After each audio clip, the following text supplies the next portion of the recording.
Café Country, a sua dose de triatlon. Pega o seu café e vem com a gente. Fala galera, bem-vindos a mais um Café com Tri. Eu sou Beto Nitrini, estou aqui com Wagner Espadoto, Sérgio Magalhães e Érica Magrice. E aí pessoal, tudo bem? Fala Morto, tudo bem aí?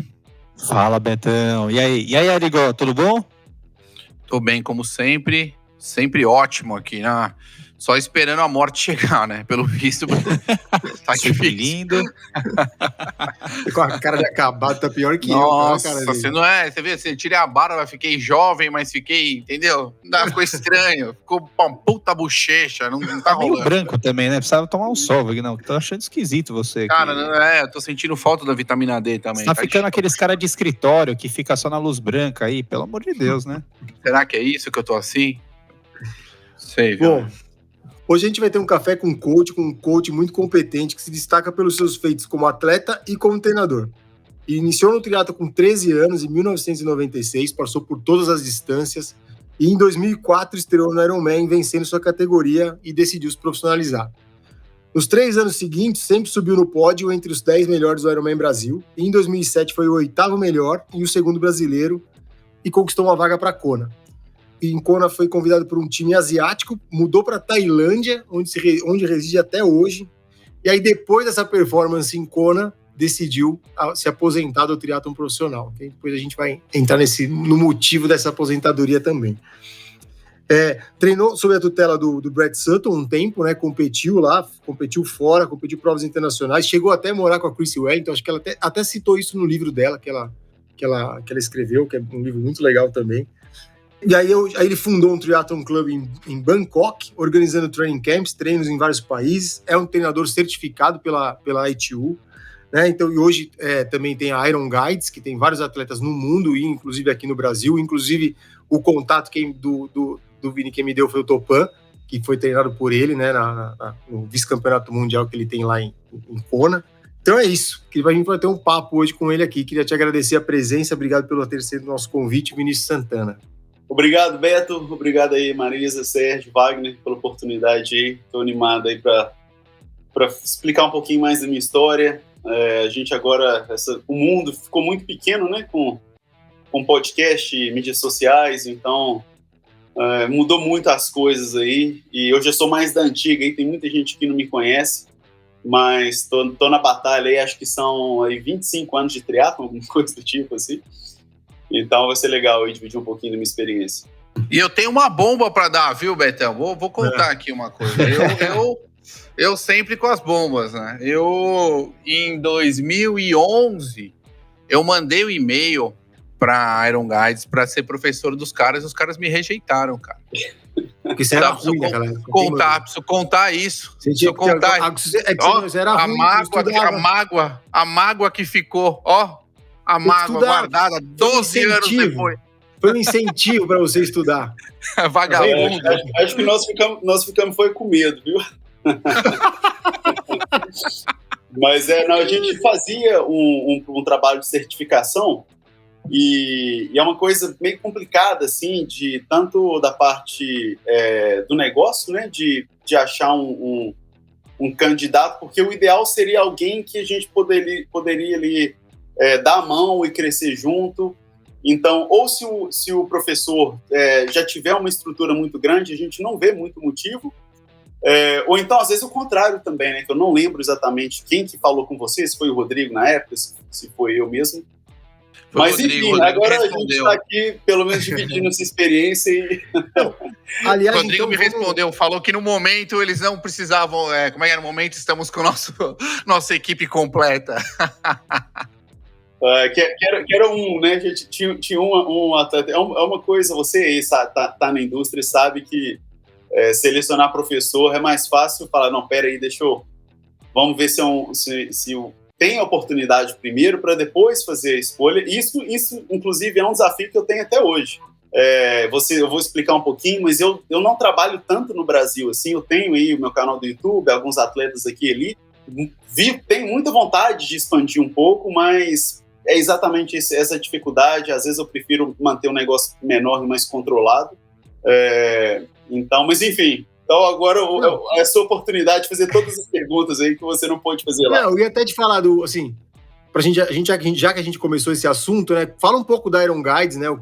Como que você começou ela, né? O que é como você como treinador e fundador, né? Dessa assessoria, né? Como que você treina as suas atletas, passa as experiências, você falou, né? Do mundo hoje tem atleta no mundo todo aí. Como que foi fala um pouquinho da Iron Guides. Então, a Iron Guides, eu não sou o fundador original. Ela foi fundada por um alemão/canadense chamado Mark Becker. E ele me convidou para entrar na Iron Guides logo que eu aposentei de competir profissionalmente. Eu já fazia um trabalho ali de treinamento online e a gente já se conhecia, porque ele, inclusive, que fez a minha conexão com o Brad Sutton, ele era assistente do Brad Sutton na época. E então, quando eu parei, ele ficou sabendo, falou: Vinícius, vem trabalhar comigo. Então, eu fui o braço da Iron Guides na Ásia e no Brasil. E a gente tinha um outro treinador nos Estados Unidos, um na Oceania, e ele fazia na Europa. E, infelizmente, o Mark veio a falecer aí, já tem uns 15, não, uns 10 anos, eu acredito. E desde então, na época, eu era o único sócio, então desde então eu venho tocando Iron Guides aí, sozinho, hoje como diretor. E a Iron Guides, o Mark desenvolveu, o que a gente chama de um método, né, que é a metodologia única da Iron Guides. Não tem nada assim de muito, não tem segredo, mas a gente empacotou ali a nossa experiência.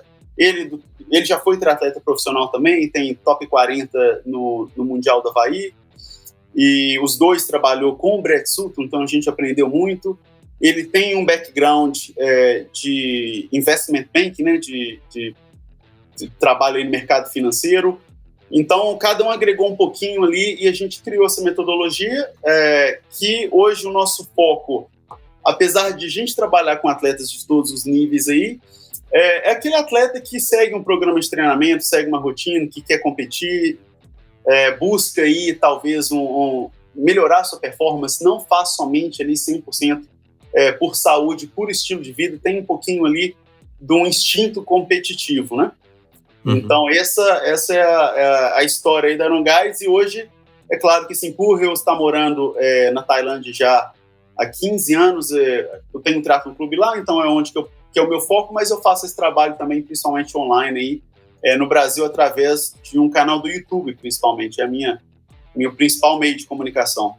Muito bom. Eu queria saber essa questão do método, que é uma coisa que me intriga muito, assim, sabe, Vinícius? Porque eu vejo muitos técnicos falando sobre um método. Nossa, meu método, nosso método, o método Brad Sutton. Eu queria entender um pouquinho como que vocês definem o que é método para vocês. Porque, na verdade, quando a gente traz uma escola Brad Sutton, a gente já entende o que é e o que a gente espera ali. O que vocês acrescentaram mais que vocês conseguem caracterizar por método Iron Guides, e a gente tendo uma experiência individual de cada atleta, sabendo que isso traz os melhores resultados. Como não bandejar ou como não fazer um copy-paste gigante para todos os atletas? Tá, então o primeiro ponto do método é o que a gente não faz, né? São os erros que eu vejo muito aí os atletas cometendo. Eu estava, inclusive, eu comentando com a Marissa aí da tecnologia que vem avançando, e às vezes é uma coisa que complica mais do que ajuda a vida do atleta. Então, o primeiro ponto seria tirar um pouco o foco do condicionamento aeróbico. Hoje, inclusive as ferramentas aí, Training Peaks e tudo mais, todas as fórmulas buscam aí entender a carga aeróbica do treino para o atleta. A gente remove esse foco. Então, vou dar um exemplo muito simples assim. Se você quer entender lá o nível de carga de estresse do atleta, ele calcula lá a frequência cardíaca com a duração. Mas, por exemplo, e se você por acaso fizer um treino de natação com palmar, ou então com aquela borracha no tornozelo, pedalar de marcha pesada, vai ter uma carga um pouco diferente que essas ferramentas não conseguem adaptar. Então, a gente procura tirar o foco do condicionamento aeróbico, a gente expande aí em 5 sistemas, que eu vou explicar um pouquinho depois. O segundo é remover também um pouco a obsessão de dados. Hoje o pessoal aí acha que triatlo é uma planilha de Excel, né? Perdeu totalmente aí o fio pelo esporte e só quer saber de número, e fórmula, e porcentagem, acha que o corpo humano se chegar numa porcentagem X ou então X-1, muda a chave ali. E para o atleta amador, principalmente, não é assim, né? Porque a gente sabe que o atleta amador tem vários desafios aí na rotina. E, por último, também um outro erro é em relação à carga de volume e intensidade inapropriada. Ou às vezes para mais ou às vezes para menos. Então, esses são os erros que a gente procura evitar. E nisso a gente tem algumas particularidades. Por exemplo, a gente trabalha muito com repetição, principalmente para o atleta amador, é um negócio muito interessante. O nosso programa tem muito pouca variação. A gente trabalha por blocos ali de 4, 6 semanas, às vezes um pouquinho mais. E o atleta, ele fica repetindo a mesma semana, os mesmos treinos, semana após semana, com exceções assim, de uma gradual progressão em relação ao volume, principalmente se for uma prova de Ironman.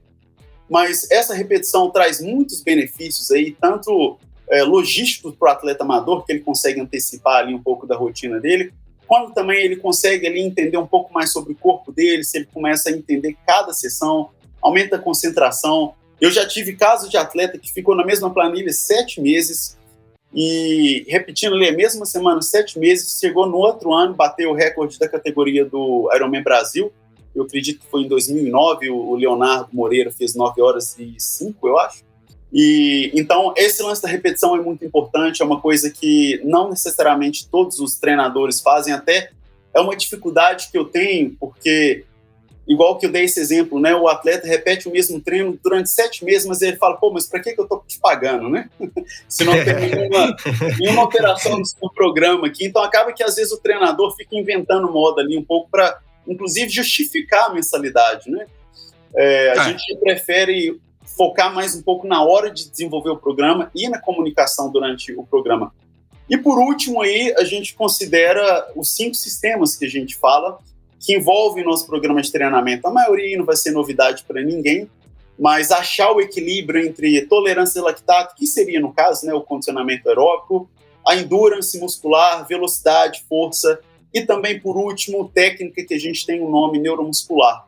Então, dentro do programa de treinamento, a gente tenta fazer um equilíbrio desses 5 sistemas e a ordem dos treinos, como que você monta ali, a gente tenta equilibrar um pouco o sistema hormonal também, balancear. Se você faz um treino de endurance, que é um treino muito catabólico ali no final de semana, chega segunda-feira, a gente tenta dar uma sacudida ali no atleta para equilibrar um pouco aí essa questão do balanço hormonal. E, além disso, também tem a parte psicológica que você falou e vai de atleta a atleta, né? Entender um pouco ali, ler um pouco o atleta, ver o que o atleta, o ponto fraco, o ponto forte. É uma maneira muito fácil aí de fazer qualquer atleta melhorar, prescrever para ele geralmente o oposto do que ele vem fazendo, né?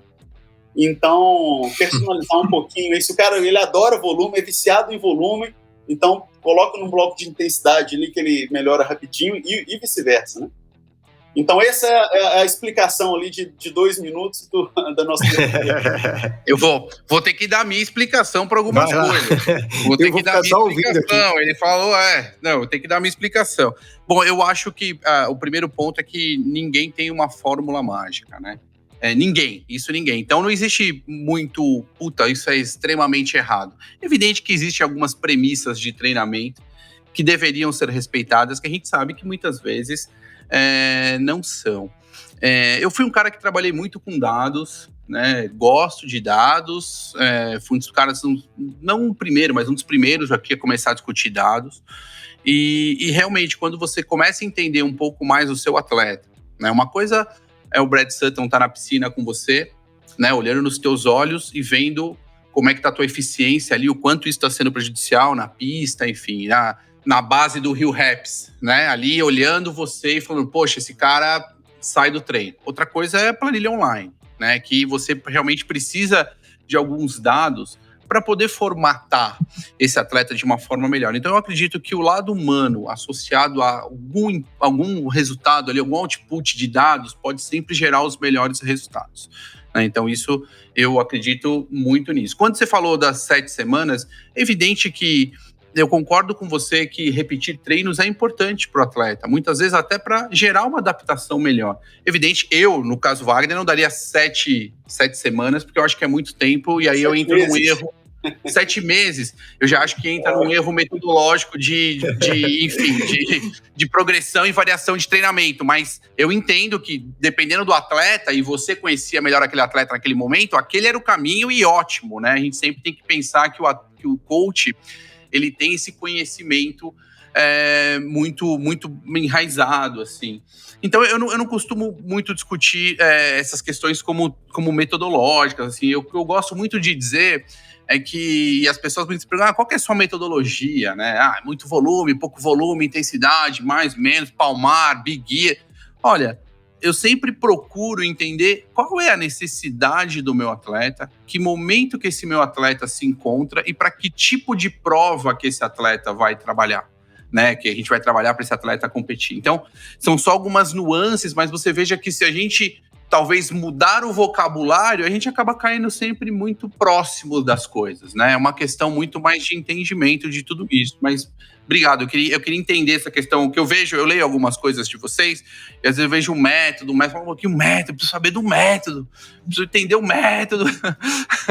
E eu acho bacana quando vocês se posicionam assim. Eu acho que também existe uma questão de posicionamento, enfim, uma série de coisas, eu acho bacana. Parabéns pelo trabalho. Hoje eu olho para trás aí, inclusive aqui eu estou visitando no Brasil, né? Eu já estou lá na Tailândia tem 15 anos, eu falo, não, a vida passou, e eu estava conversando com a Marisa, a gente é uma constante evolução, né? Inclusive, você falou que não tem fórmula mágica, o próprio Brett Sutton, ele fala sobre o treinador, que se o treinador acerta 7 de 10 decisões, o atleta melhora. Se ele acerta 6 de 10, o atleta fica na mesma. E se ele acerta 5 de 10, o atleta piora. Então, até ele mesmo, assim, ele sabe que ele não acerta tudo. Inclusive também porque ele não está ganhando tudo, apesar de ser o treinador com mais sucesso na história do triatlon aí, mas não é imbatível também, né? E então, é mais uma questão de errar menos. E uma coisa que eu, pessoalmente, eu procuro prezar bastante também, eu costumo falar que a minha função é melhorar o atleta de uma forma segura e que ele tenha have fun ao mesmo tempo, que ele se divirta ao mesmo tempo. Isso aí é meu trabalho. Então tem esse equilíbrio aí. Se você eliminar um desses, fica muito fácil.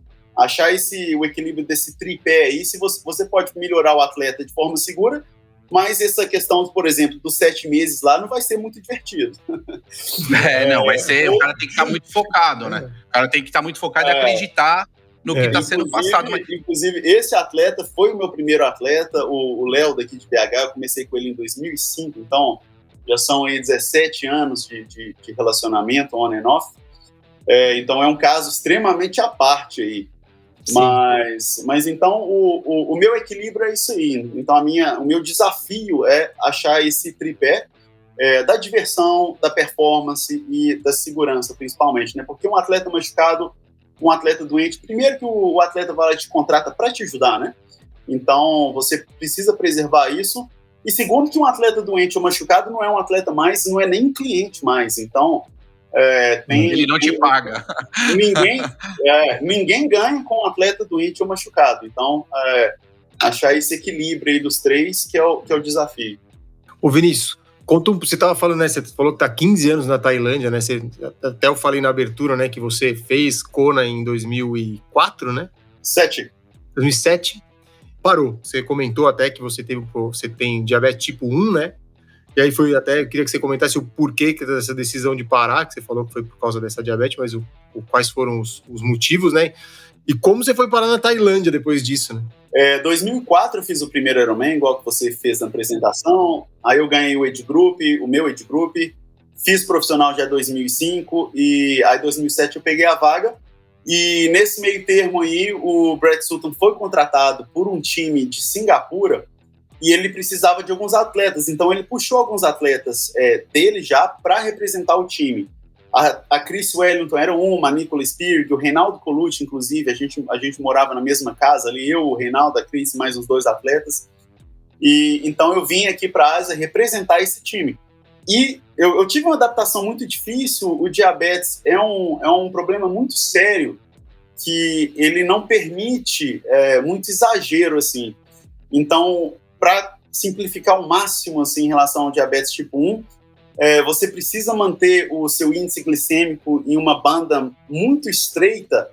Se passar demais por muitos anos, por muito tempo, ele traz algumas complicações muito sérias, do tipo cegueira, problema cardiovascular, amputações e outras coisas aí que dá até arrepio de pensar. O índice de açúcar do sangue aí cair demais... É o índice glicêmico, tá certo. A glicemia, desculpa. Glicemia, é isso. Aí você não performa mais, assim, então inclusive pode ser fatal. Então, durante a prova, a gente tem todo um desafio aí da alimentação, do próprio movimento. Na época, a tecnologia era muito limitada, não tem esse Super Sapiens que existe. Não tinha Super Sapiens, né? Não tinha o Super Sapiens. O Super Sapiens eu fazia o teste de sangue ali na mão durante o evento e voava tudo de vez em quando, eu tinha que ficar levando backup e tudo mais. E, inclusive, a adrenalina, os hormônios do dia da prova mudavam muita coisa, então eu fazia coisas do tipo, eu tomava uma quantidade de insulina logo depois da natação, que qualquer outro dia do ano, assim, se eu fizer aquilo, eu morro em 30 minutos, porque era uma dose muito alta. Então você imagina, assim, um atleta ali na hora injetando uma coisa que seria fatal em qualquer outro dia do ano, mas pela situação ali do carboloading, de ter ali o fígado liberando todo o glicogênio hepático, você permite aquela reação. Então, eu achei melhor assim, não exagerar, tá bom, já realizei meu sonho, já fui triatleta profissional. Não exagerar é ótimo. Não ficar exagerando, né? Decidi parar com 25 horas por semana, que eu achei que já tava ok, não dava para ir mais. Né? Então hoje eu olho para trás assim, eu falo, não, como que eu consegui fazer isso? Assim, eu tenho uma mistura de orgulho e ao mesmo tempo eu fico pensando completamente louco. Então, mas passou e eu dei conta e assim, e agora o meu foco pessoal como atleta é mais na saúde, no estilo de vida. Às vezes eu brinco, faço umas travessias, uma coisa do tipo, e treino aí 2 vezes por semana de cada modalidade para não sobrar de roda dos meus atletas de nível intermediário aí, que dos avançados eu já desisti. O pessoal igual do Topan, assim, já esquece que eu já não dou conta. Não, e como é que você foi parar? Aí você ficou na Tailândia, mas por que você não voltou? Você se adaptou bem aí? Porque, assim, é um país, uma cultura muito diferente da nossa, né? Como é que foi como é que é essa experiência de morar aí? Aí eu fiz Kona, eu terminei Kona, cruzei ali a chegada, falei, minha missão como triatleta está cumprida. Fui tirar umas férias aqui, porque atleta profissional eu nem sabia o que era férias, né?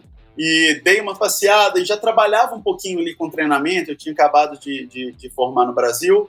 E aí uma coisa começa a levar a outra. Eu já tinha uma fonte de renda para me sustentar, então eu mandei um e-mail lá para casa, olha, eu volto para o Natal, isso era quando foi em outubro, né? Então chegou o Natal, eu falei, vou ficar aqui mais um pouquinho, e dá 15 anos e ainda estou por lá. E aí as coisas começam a aparecer, oportunidades. Eu cheguei a competir algumas provas menores também, em Bangkok, aí o pessoal, você pode me ajudar, aí vamos fazer um treino junto, e na hora que vê, eu já tenho uma assessoria aqui, e as coisas começam a tomar um pouco mais de forma, e hoje a minha vida é lá, assim, né, eu tenho clube, rotina já, minha reputação, então não tenho planos imediatos, assim, de sair de lá, mas hoje trabalho muito online também, né, eu tenho assistentes lá que trabalham comigo, professores, então eu consigo... A pergunta é, estamos precisando ainda de um assistente? Mando de novo, encaminho para quem? Agora eu acho que vamos conversar de novo aí. Olha, segundo pedido no dia do cara de emprego, o que tá acontecendo? É um pouco longe, né? Você tá carente? O que foi? Eu sou um tá cara sozinho? descolado, Serginho. Eu faço networking, entendeu? Dá licença. Networking. Agora eu acho que Networking. Falar mandarim aí. Faço networking. Eu não sei se eu vou ser qualificado o suficiente aí pra te ensinar. Vou te falar que é difícil aguentar ele. Ainda bem que você tá longe, porque a gente aqui no dia a dia, que encontra o cara no parque, Marisa, que tá aí também, o Betão, é duro o cara no dia a dia. Não é fácil, não. Não, mas treinador não tem jeito. Tem que ser ali my way or the highway, né? Tem que ser o meu... Senão começa a bagunçar demais, flexibilizar demais e perde um pouco ali a pegada, né? A própria personalidade também. Aqui não, pra entrar lá você tem que ter essa cadeira gamer que o Vinícius tá, meu. Se você não tiver, você nem manda currículo, cara. Posso falar? Tem cadeira gamer? Aí eu não tenho. Primeiro eu vou perguntar pra ele quais são os pré-requisitos. Ele vai falar da cadeira, já vou providenciar no próximo episódio. E assim caminha. Uma cadeira verde, né, da TT, Cadeira assim, verde. imagina. Não, mas não pode ter TT, senão ele não contrata. Né? Aí queima o filme. Vocês querem parar de picuinhas, por favor, para continuar o programa? E, Vinícius, assim, você ficou um tempo fora, mas provavelmente está né, um tempo fora, mas ainda acompanha o esporte aqui no Brasil, né? Qual é a sua visão do triatlon aqui assim, no Brasil e no mundo, né?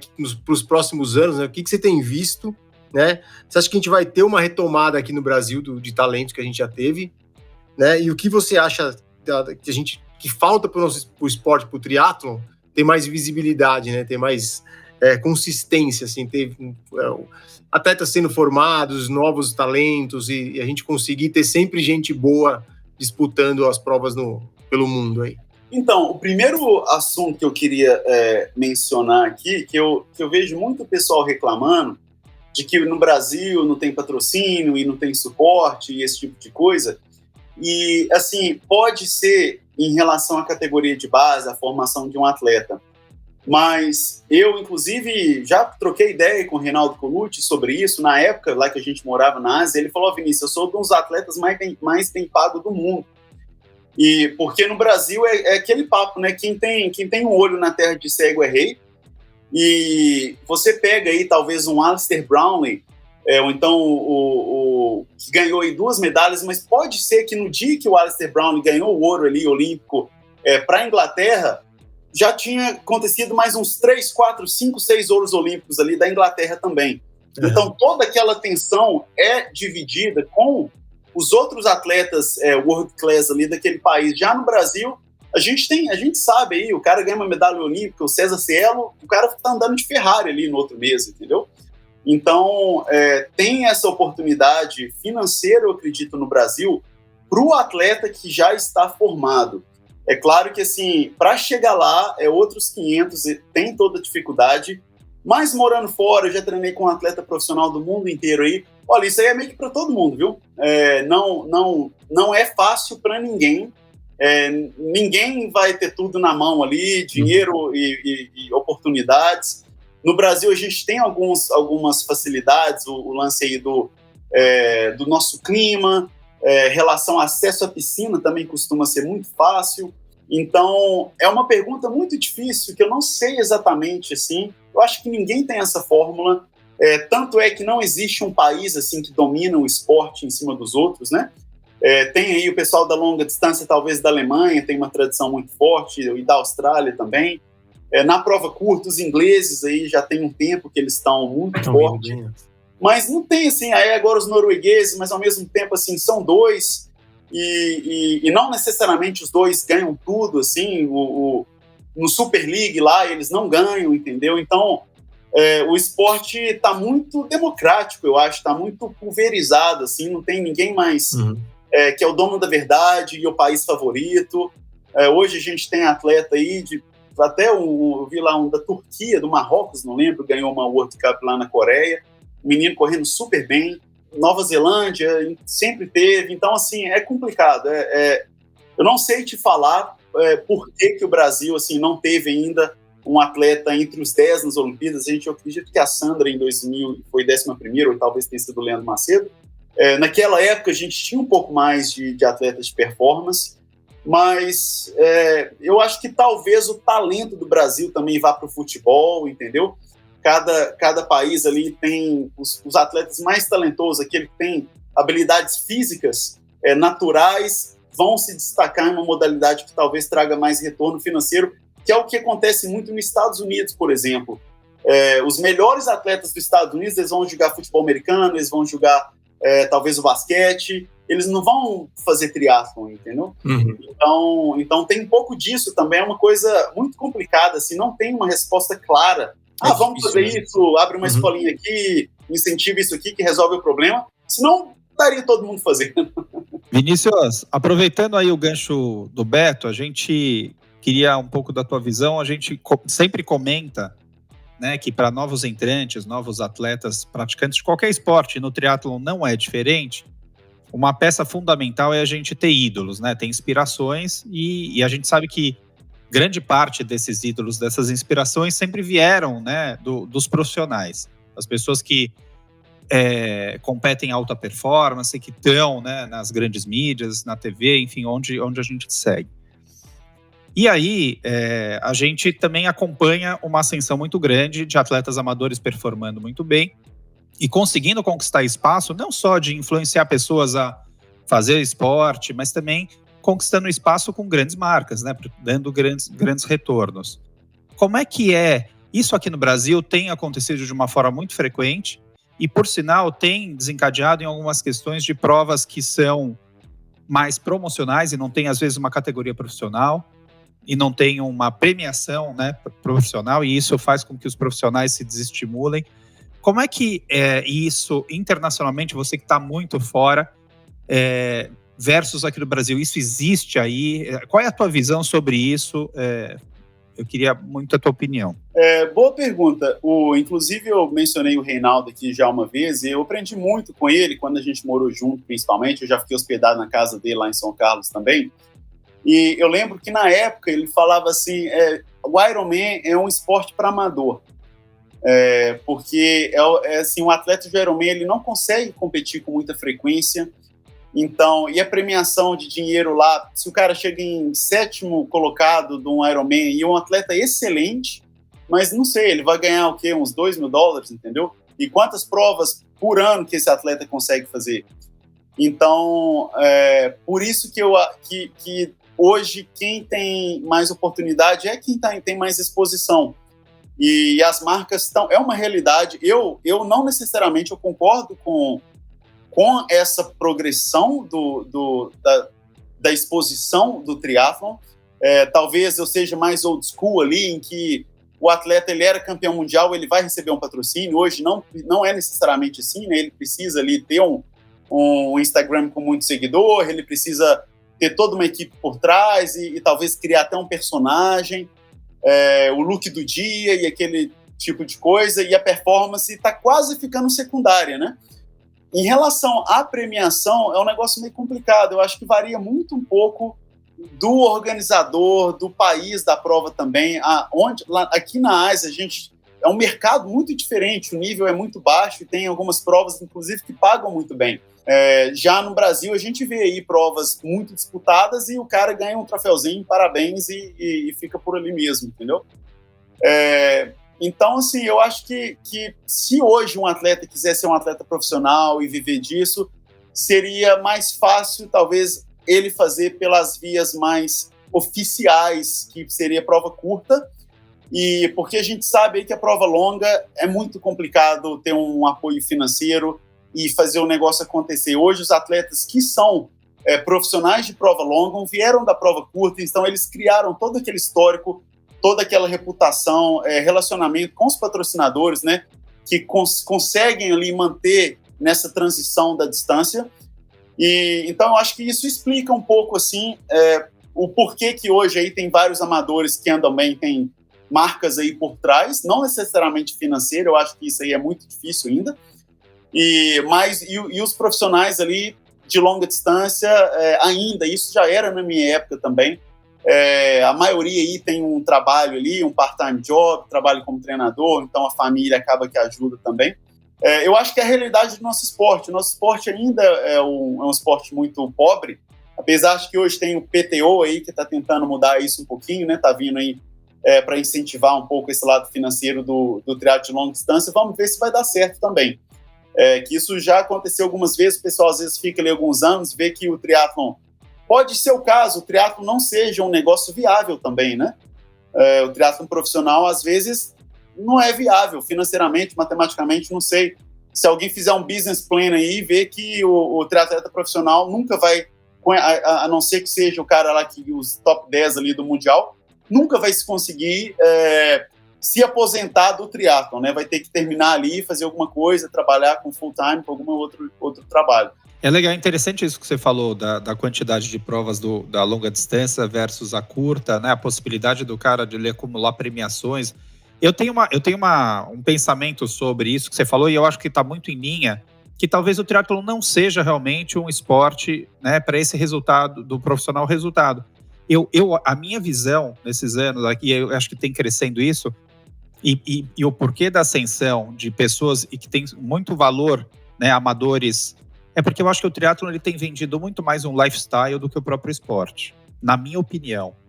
Né? Você fazendo triatlon, você entra para um lifestyle, né? Essa possibilidade. É um pouco da minha percepção. Posso estar totalmente errado, mas é o que eu acho. Versus alguns outros esportes, aonde ele vende não o lifestyle tanto, ou até não vende, ele vende mais o esporte, a prática do esporte. Por isso ele tem mais retorno. Então, não sei, acho que pelo menos no Brasil, quando eu enxergo os amadores que estão nas mídias sociais, que estão falando, eles estão vendendo muito mais o lifestyle do esporte do que em si, né, o esporte. Não é um sei esporte o que vocês acham público, disso. não é uma coisa... quem assiste Ironman é só quem faz triatlon, é um saco ficar lá o dia inteiro, 8 horas. Não é um esporte televisionável, né? Não é um esporte que dá... O Super League até consegue fazer isso, né? É uma prova mais legal de você assistir, que ela é rápida e tal. Mas o Ironman é uma prova chata de assistir. Nem a gente que gosta pra caramba. Eu sou treinador de triatlon e acho um saco ficar assistindo aquilo ali, entendeu? Não, ninguém assiste, né? Você deixa ali... Aquele que é da época do Vagnão, Betão, você lembra? Que eu assisto. Aquele fest. Não veio falar que não, que eu assisto. Eu fico pulando, assim, ó. Eu fico pulando onde é que eles estão, deixa eu ver os moves aqui, aí os reports. Não, eu assisto. Ou você deixa rodando aí. Você deixa rodando na TV, aí você olha, sai, vai fazer alguma coisa, volta, dá uma olhadinha. Então você fica meio assim, né? Não tem muito... Mas no dia do Mundial... Betão, eu vou te falar. Primeiro, eu como técnico de triatlon, eu acho que eu tenho obrigação de acompanhar principalmente os grandes eventos. Wagner. Você é atleta, então é outra história. Então, assim, no dia do Ironman, por exemplo, Kona, se eu não estou lá, se eu estou acompanhando por aqui, eu vou acompanhar do início ao fim. Os mundiais eu acompanho. Então, assim, realmente é chato, porque aqui no Brasil começa meio-dia a prova e vai até 10 horas da noite, né? Assim, o número de pessoas que assistem não sustenta o esporte, né? Chato é chato mesmo. Eu concordo muito com o Vini, porque, cara... Mas, assim, é aquela coisa que eu me sinto na necessidade de acompanhar, de ver, de tentar entender, enfim. Mas é duro, porque até hoje em dia, quando a gente está acompanhando provas de atletas ali, em loco, é puxado, porque, assim, você não treina para ficar, por exemplo, né? Nós temos atletas aí que vão de 9 horas até 14, 15 horas. Você não treina para ficar em pé no meio ambiente ali das condições da prova durante esse período todo. Então, assim, ok, aquele atleta que termina para 9, 10 horas, né, ok, eu tenho que terminar para 14, para 15 horas, você tem que acompanhar e esperar ver se está tudo bem. É extremamente pesado. É o que mais precisa de apoio, né, também, né? É o que mais está sofrendo, né? É um esporte de participação, né? Então... exato.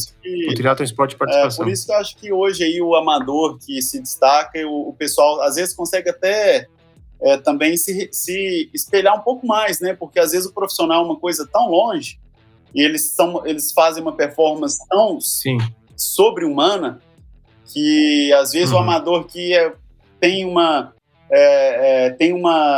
ponto fraco, né? O pessoal, esse amador não nada muito bem, eu também não. Já o profissional é o cara perfeito ali, com biotipo inatingível. Então, é uma coisa interessante de assistir, mas assistir é muito chato. Então, fica essa... Porque a gente gosta de assistir extra performances de recordes mundiais. Assim, mas é o cara nadando 100 metros lá para 45 segundos, aquele tipo de coisa. Então, é um esporte muito pouco vendável, acredito eu. Agora, fazer é uma beleza. Ou seja, eu tô numa depressão ferrada com esse podcast, porque eu tô estudando isso há 20 anos, fazendo doutorado na porra, e os caras estão me falando que não dá, que vai ser só... Mas calma, você não tem nada a ver com isso. Mas é um esporte que cresce pra caramba, que a gente fala. Mas já tô querendo largar tudo. E tem outra coisa, dinheiro, ele tem crescido muito na forma amadora e a assessoria, qualquer uma, vai continuar crescendo, e é bom, entendeu? Assim, até porque profissional não dá dinheiro, né? Quem dá dinheiro... Eu tive a oportunidade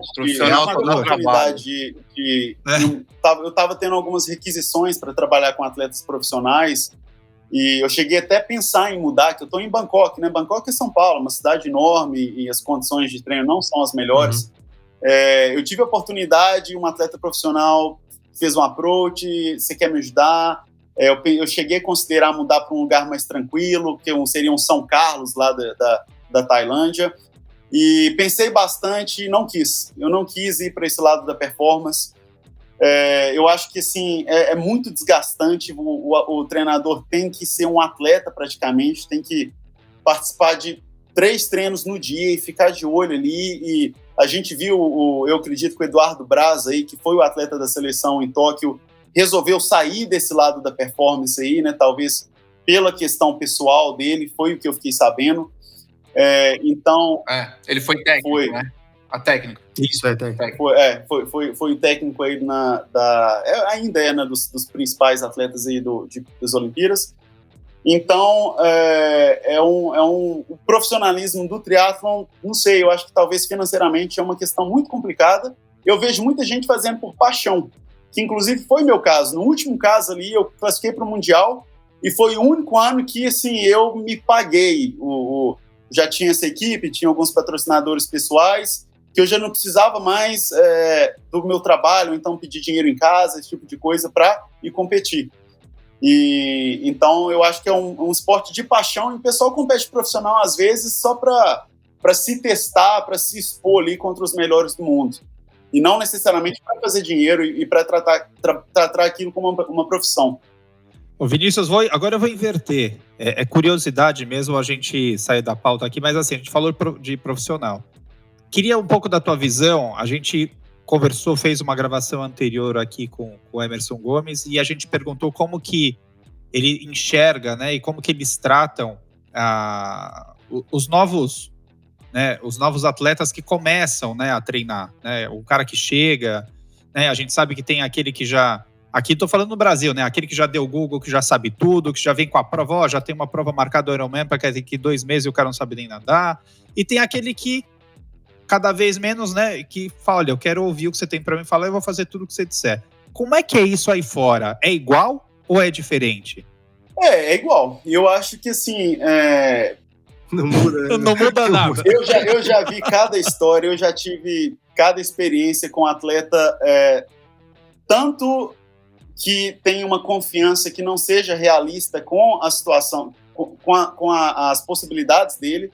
Eu já tive atleta de 30 e poucos anos, homem, que nada ali os 1.500 para 20 minutos alto, sim, 27, 28 minutos, e falou assim para mim, eu quero ir para as Olimpíadas de Tóquio. Não, desculpa, eu quero ir para as Olimpíadas de Paris.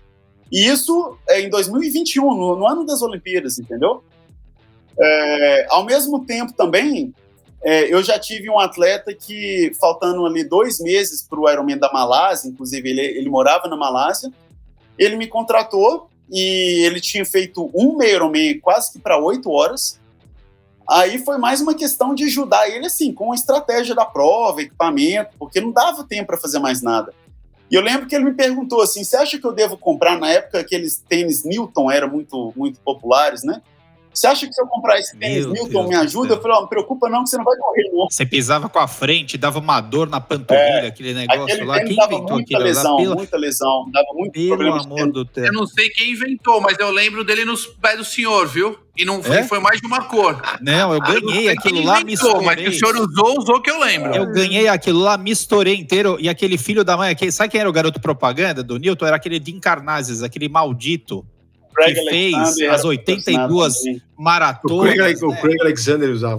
Machucou muita gente lá. Todo mundo se Mas então, atletas assim, ou que tem uma confiança que não... E aquilo que eu falei do treinamento, você quer melhorar um atleta que pega ele para fazer o oposto do que ele estava fazendo, em termos de confiança é a mesma coisa, né? Um atleta que é muito confiante, a minha função é abaixar a confiança dele. E o atleta que não tem confiança, a minha função é aumentar a confiança dele. Então, depende aí da personalidade do atleta, você tem que ou falar assim, não, você é muito mais forte do que você acha, ou o contrário, então assim, quem que você acha que você é? Para ele se achar ali durante a prova, inclusive, durante a motivação nos treinos, porque um atleta muito confiante nunca vai ficar satisfeito com as provas, que ele vai estar sempre competindo mal. Ô Vinícius, você tem atleta de vários lugares do mundo, né? provavelmente. Né? Tem. A maioria dos meus atletas estão lá comigo, na Tailândia, e são gringos que moram lá, né, que é os expatriados.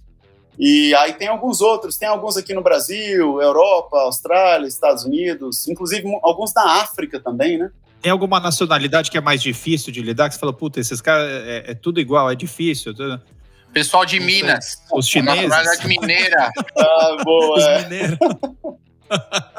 Não, boa pergunta. Cada dessas nacionalidades tem uma cultura, né? Uma coisa que o latino não gosta muito de confronto, assim, de falar as coisas muito na cara, então você tem que meio que descobrindo, assim, o que está acontecendo. E já o tailandês, ele não gosta de se expor muito, então, e o gringo lá, o alemão, o europeu, já fala um negócio muito na lata, assim, né, então é muito direto, e então acaba que a gente tem que adaptar isso também pro atleta, a maneira de comunicar, de escrever um e-mail, de fazer perguntas difíceis, assim. Tem que, às vezes, dar uma maquiada ou então não dar maquiada nenhuma. Eu chego à conclusão que eu nasci no país errado, né? Pelo menos na Europa, eu devia ter nascido com os alemães ali de straight. Mas, enfim, vamos aprender a lidar aqui com os latinos. É o jeito. Vini, pra gente encerrar aqui, cara, eu queria que você contasse pra gente aqui, a gente sempre pede pra nosso convidado contar algum momento pitoresco, um mico, alguma gafe numa prova, nosso momento roda presa aqui, que todo mundo deixa um momento embaraçoso aqui pra galera se divertir. Pode ser de um aluno também, se quiser, pode fazer dois, um seu e de um aluno. Deve ter uns chinês loucos aí que faz umas cagadas. Pode falar, vai. O chinês louco, ele tá na Tailândia. Você tá entendendo, sei lá, uns tailandês maluco aí. Você gosta da tailandesa, não gosta, Vagnão? Você não gosta da tailandesa? Você ia muito da tailandesa, não ia, Vagnão? Massagem? Eu nunca fui. Nunca foi mesmo? Nunca fui mesmo. Cara, olha, eu vou te falar, viu? É bom. Eu não vou deixar vocês dois mudos. Só porque você, todo Zé Cavadinho aí, não pode falar as bobagens que você aprontou, é isso? Não, Zé nada, Piscina. Zé Piscina. Fala pra ele abaixar a cabeça aí pra você ver a piscina. Vai. Zé Piscina. Roberto, eu acho que roda preso, eu não sei. Eu acho que, assim, eu provavelmente vejo isso todo dia, que pra mim já virou fica até difícil de pegar entendeu? Mas eu acho que talvez eu tive um atleta de performance, assim, semi-profissional, que fez uma prova inteira muito bem com o capacete virado ao contrário. Aqueles que... Era aero? Era aero. Nossa, ficou um bico de gota corvo, invertida, com o tucano, né? Essa, assim, foi a primeira coisa que me fez lembrar, e o pessoal, inclusive, usa essa foto, acho que vai usar até o dia que o cara vai morrer, vão colocar em cima do caixão dele lá. Porra, eu já vi uma foto assim, será que é essa? Que o cara aumentou a área de contato frontal, ficou um puta... Isso? Não, ele era um aero road, então o estrago não foi tão feio, assim. Era mais tranquilo. Mas mesmo assim pegou mal, que era um atleta de muita performance e... Caramba. Como que esse cara fechou o capacete? Dá uma vergonha. Dá uma vergonha isso de o cara fazer essas bobagens, cara. Assim, eu acho que é nosso trabalho, eu costumo falar que eu passo a maior parte do meu dia não fazendo o atleta melhorar, mas evitando que ele entre em situações de problemas. Corrigindo ele. Evitando que o cara se machuque, que o cara faça escolha errada de equipamento, isso acontece demais também. Então, para mim, isso aí virou rotina, assim, dar conselho, evitando erros, eu faço todo dia, sempre. Então... Aí fora também tem, Vinícius, essa loucura que é aqui no Brasil de consumismo, de equipamento, o cara tá começando, já quer, sai comprando, é igual a isso? Eu acho que tem muito mais, viu? Tem mais, inclusive porque na Tailândia é um país, apesar de ser muito pobre, é um país muito seguro em relação a assalto. Então, no Brasil, o pessoal ainda, assim, não esbanja muito. Lá não tem dessa. Então, assim, inclusive, a questão do status também, eles gostam muito de marca. Então, o cara, literalmente, começou no esporte e já tem uma bicicleta que o valor dela no Brasil, assim, é de R$100 mil. Isso aí é normal. Normal. E isso acontece demais. O Vagnão gostava de marca também. Ele tinha um Bretelli E aí ele põe o bretelle, ele põe um cinto da Gucci pra se exibir. Esse é o cara, né, Vagnão? Você andava com cheio de marca também, de uma época. Você tá falando uma bobagem, porque quem me dava os bretelle era você e mais um monte de cara, porque nem dinheiro pro bretelle eu tinha, né? Nem dinheiro pra bretelle, nem dinheiro pro café pós-bretelle eu tinha. Quanto mais pro bretelle com cinto da Gucci, você imagina. E hoje eu e o Betão estamos pedindo bretelle pra você lá da TT. Aliás, roubei 2 meias essa semana lá, viu, da TT. Top a meia da TT, hein? Ficou boa. Amanhã eu vou correr com ela. Pessoal, Vinícius, queria te agradecer pela sua disponibilidade aí de tempo. A gente conseguiu organizar as agendas aí de você estar aqui no Brasil para a gente poder gravar, conhecer um pouco mais do Iron Guys, um pouco mais de você aí para a gente poder discutir. E acho que foi interessante. Queria te agradecer aí o tempo que você cedeu para a gente aí. Obrigado. Não, para mim falar de triatlon eu fico às vezes até empolgado, falando rápido, falando alto. Adoro aí e gosto demais de participar desse tipo de coisa. Para mim é novo, foi meu segundo podcast. E tô gostando aí da brincadeira, mas obrigado aí pela oportunidade. Legal, deixa o Iron Guides aí, os seus contatos aí pra gente. A gente coloca depois o @, no Iron Guides. Beleza, no Instagram, Iron Guides Brasil, ou então Iron Guides com BR, você consegue aí saber mais sobre o nosso trabalho. Ou então no canal do YouTube também, eu esqueci desse aí, que eu acho que é o principal, Iron Guides Brasil no YouTube. Curte ele lá. Põe o sininho, ativa as notificações e ele prometeu que vai aceitar agora, vai pelo menos ler o meu currículo. Isso é importante, galera. Vamos curtir os caras lá. Dá força lá. Beleza, galera? E aí sigam a gente nas redes sociais lá também, no @café com triatlo, avaliem a gente lá no Spotify também, 5 estrelas sempre, né? Aquela avaliação direcionada. Se der menos que 5, a gente já cancela o cara nas menos que 5 a redes. gente cancela a assinatura, não deixa. Menos que 5, o Vagnão vai fazer o próximo programa sem medicamento. Aí ninguém segura. E sem camiseta, vai ficar blindo. Valeu, galera. Obrigado. Até mais. Valeu, galera. Até mais. Um abraço. Vini, obrigado. Valeu, até mais. obrigadão. Valeu. Valeu. Café Country, a sua dose de triatlo. Pega o seu café e vem com a gente.